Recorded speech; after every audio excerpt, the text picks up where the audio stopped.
Hey everyone, it's Chris DeVilbus, and I've got a message that's gonna blow your fucking mind. So, you need a goal in life. What makes you human, what gives you divinity perhaps above anything else, arguably the only other thing would be imagination. What gives you divinity is the power of choice, is you can choose to go left or right. Easy or difficult. And when you recognize that you have that choice, you become more conscious of the decisions you make. That's step one, that's great. You will still be an effect of your environment unless you have a goal.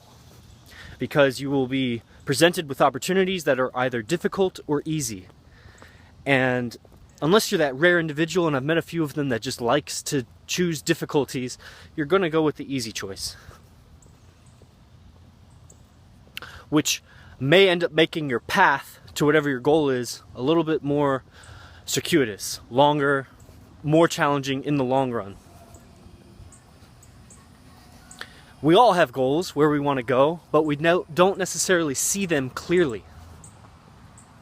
So this is important because a lot of people, especially in the yoga community, will say, live in the present, the now. It's a common mantra. Be here now. You're living in the future, Chris. Well, no, because the future is now. When I think about it, I'm thinking about it now. Let me say that again.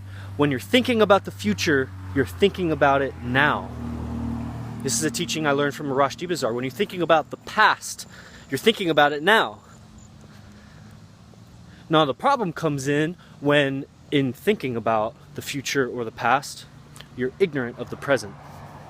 You're ignorant of what's going on around you. That's when you get in trouble. When you're driving, you're daydreaming about the future and then you crash. That's no good. So be aware of what's around you, or at least put you in an environment and put yourself in a situation where you're safe, and then think about the future or the past. That's meditation. That's why you have a safe spot to meditate. So the present and the future and the past only happen in the now. There's only the now. It's all now. So your mind has the ability to transport you on this timeline. So you think of yourself in the future. Where do you want to be? What do you want to do? Who do you want to be interacting with? What do those conversations sound like? What are you wearing? What does it look like? What did you have for breakfast that morning? In the future, where it is that you want to be and go and do. What does it smell like? I don't know. Do you smell ocean air? Do you smell incense? Do you smell fresh baked cookies? I don't know.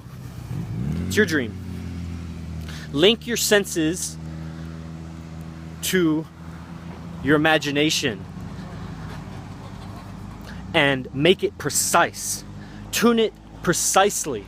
It's like a radio station. If you aren't precisely on the station, you get static.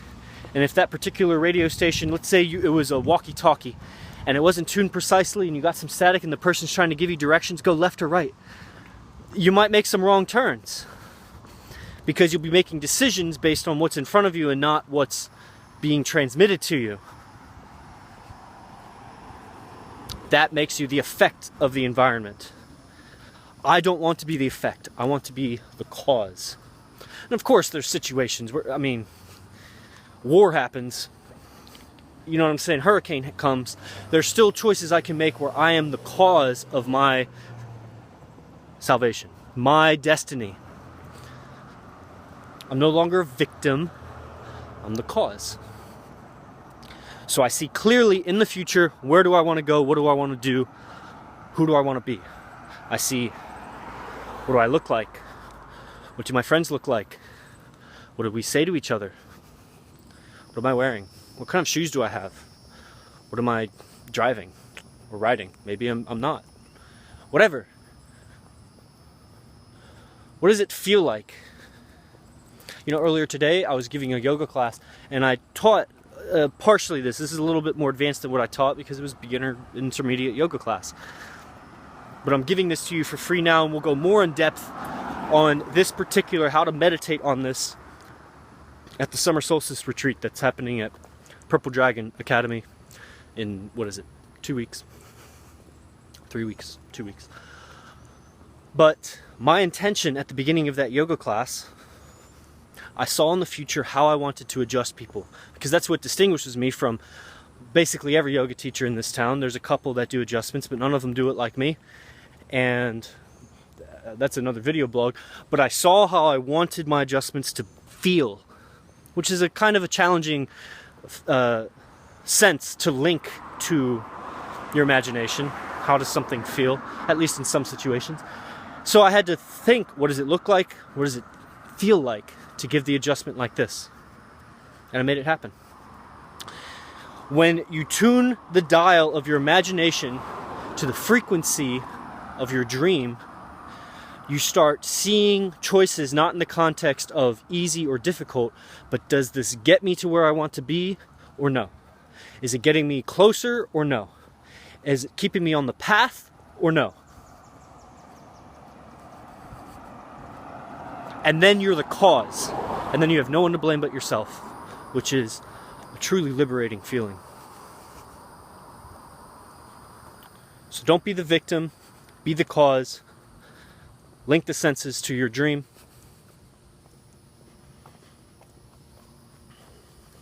And that's all I have to say about it right now. Ninth limb.